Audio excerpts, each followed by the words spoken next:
Notable names like KKR and Bain Capital are navigating tough economic conditions by transferring struggling companies to competitors' lending arms.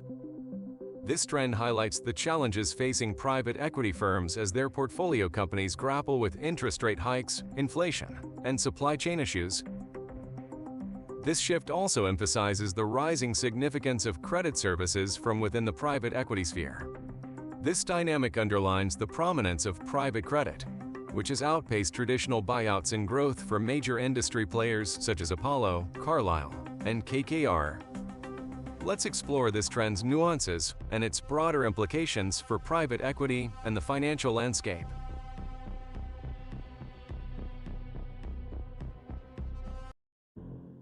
Prominent players in the realm of private equity, including well-known names like KKR and Bain Capital, are relinquishing control of struggling companies to the lending divisions of rival firms, a move brought about by the challenges posed by a challenging economic climate.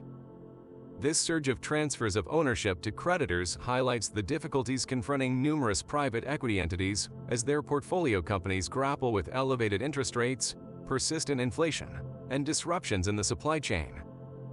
This trend also underscores the escalating influence wielded by credit services offered by the lending branches of these major private equity firms. In recent times, the domain of private credit has displayed swifter growth than traditional buyouts for several industry giants such as Apollo, Carlyle, and KKR. An illustration of this shift can be seen in the actions of Bain Capital's European arm, which has recently conceded ownership of a German manufacturing company, Wetter, to KKR's credit division, as informed by individuals familiar with the transaction. Additionally, it has come to light through sources that Flint, an ink supplier backed by Goldman Sachs, is in discussions with creditors about transferring control. Meanwhile, Carlyle is expected to relinquish control of the security firm Presidia to a consortium of lenders, including Bain Capital's credit arm. In parallel, KKR's private equity sector has ceded control of German payment company Unser to a group of creditors comprising Goldman Sachs, Partners Group, and Elsintre. In the United States, KKR's investment in healthcare enterprise Envision suffered a setback, with a coalition of senior lenders, including Blackstone, assuming ownership of the company, as reported by the Financial Times in May. The trajectory of these events reflects a departure from the years of easy monetary conditions and low interest rates when private equity-owned companies capitalized on favorable conditions. During this period, private equity entities took on substantial debt, a strategy that was sustainable when accompanied by earnings growth. However, factors like the COVID-19 pandemic, geopolitical tensions like those involving Ukraine, and rising interest rates have disrupted this trajectory. One contributing factor to the struggles of private equity-owned businesses is that some of the debt incurred to facilitate buyouts lack safeguards against interest rate escalations. As interest rates climbed, loan repayments surged, compelling companies to allocate a greater portion of their resources to debt servicing. Paul Goldschmidt, a partner at investment manager King Street, noted that private equity firms had undertaken relatively limited interest rate hedging for their floating rate debt, resulting in a more than twofold increase in debt servicing costs over the past year and a half due to rising rates.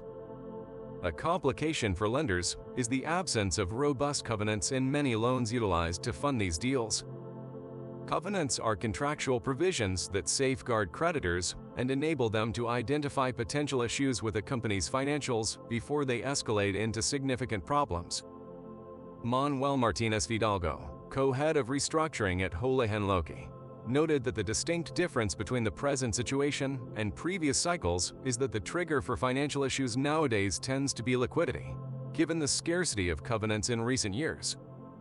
Unlike in 2008 or 2010, where lenders could proactively address challenges, the current scenario requires a more reactive approach. Adam Planer, co-chair of Deckert's Financial Restructuring Group, pointed out that early signs of distress are not being detected promptly enough, potentially exacerbating the situation. The lenient terms of lending have provided private equity owners with more leeway to devise strategies to keep their companies afloat, even if it means assuming more debt. Dushyant Mehra, co-chief investment officer at hedge fund Bain Capital Management, explained that the structure of loans created in recent years enables issuers to defer addressing issues, as there are minimal protections for existing lenders. In the event of a series of company defaults, creditors could face financial losses along with the logistical challenge of possessing assets they did not intend to manage. At present, there exists a convergence of incentives between private equity and private credit sectors. Private equity firms have a vested interest in sustaining the operations of their portfolio companies, while private credit firms lack the infrastructure to simultaneously take ownership of multiple companies. As Alan Schweitzer, portfolio manager at credit hedge fund Beach Point, noted, this alignment of incentives has created a situation where private equity and private credit firms are working in tandem, albeit driven by distinct motivations and capabilities.